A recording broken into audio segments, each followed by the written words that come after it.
Hi Siri, set alarm 3 minutes. 3 minutes counting down. Okay. Okay, eto ha. Susundutan ko lang yung video ko kanina. Kanina lang yun, yung ano mang kulay yun. Kasi nagpalit lang ako. Galing ako ng nilalakad-lakad, super,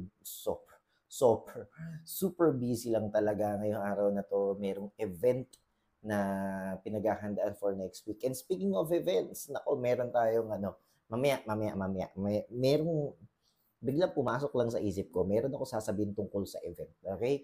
So, magandang hapon sa ating lahat. Kung bago ka, kasunod lang to. Ito, same day lang to nung video ko kanina. Gusto ko na kasi agad sundutan yung kwento.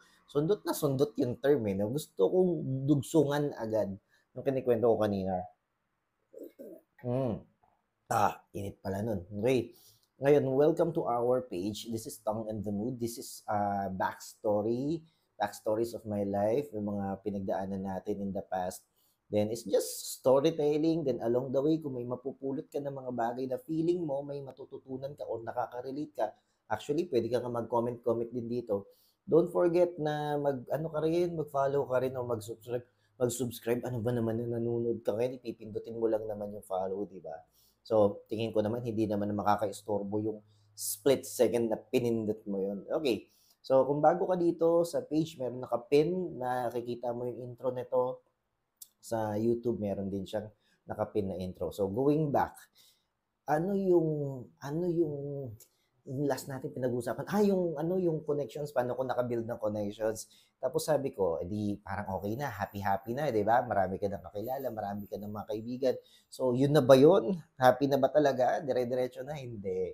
So, kung ikaw ay empleyado ngayon or naging empleyado ka rin before, I believe makaka-relate ka sa mga sasabihin ko. Okay? So, ako talagang wala talagang, walang sugar coating, talagang real talk to. Contractual employee ako. Before, contractual employee ako doon sa work sa Makati. Ang sweldo ko sa isang buwan, mga nasa 10 to 12,000 every month. So, sa ibang tao malaki yun, pero maniwala kahit sa hindi. Sa biyahe ko pa lang na pamasahe na 250 pesos per day, tapos kakain ka, knowing na Makati yun, malamang sa malamang kulang na kulang ang 12,000 talaga every month. So, isa yun sa mga challenges na na-encounter ko. Hindi talaga ako nare-regular. For some reasons na sabihin na lang natin na company na talaga yun eh. Company policy na yun eh. Bahala na sila kung ire-regular nila ako or not. So, renew lang ako ng renew every 6 months yata kung hindi ako nagkakamali. Ngayon, that's number one. Number two, syempre, yung hirap ng trabaho, di ba? Kasi merong mga late nights na talaga nakakauwi. Then there was one time nangyari sa akin na may isang special event yung company, lahat pumunta ng Boracay. As in, buong department nasa Boracay. Ako lang ang naiwan. Ako lang talaga ang tao. As in, buong gabi hanggang umaga, ako lang ang tao. Ang matindi pa nun, isang buong gabi hanggang umaga, wala kang walang calls na dumating. So, wala talaga nangyari. Tapos meron pa, first time ko sa tanang buhay ko na sinalubong ang New Year, ang 12 midnight, nasa harap ako ng computer, naghihintay ng mga calls. Ganon din yung Pasko na experience ko rin yung ganon, okay? So, ano ibig ko sabihin?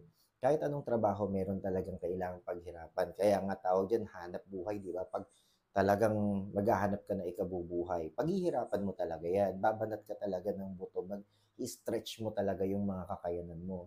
Pero in-endure ko yun, tiniis ko yun. Bakit mo siya kailangan tiisin kung nakaka-relate ka sa akin? Kasi maniwala ka, meron talaga nag-aabang sa'yo. Along the way, sa dulo, may nag-aabang dyan na mas magandang opportunity. And that is nangyari sa akin. Siguro nakita nga yung tiyaga, nakita nga yung patience, dumating yung time na na-endo ako, pero ni-recommend ako sa isang department na gusto ko.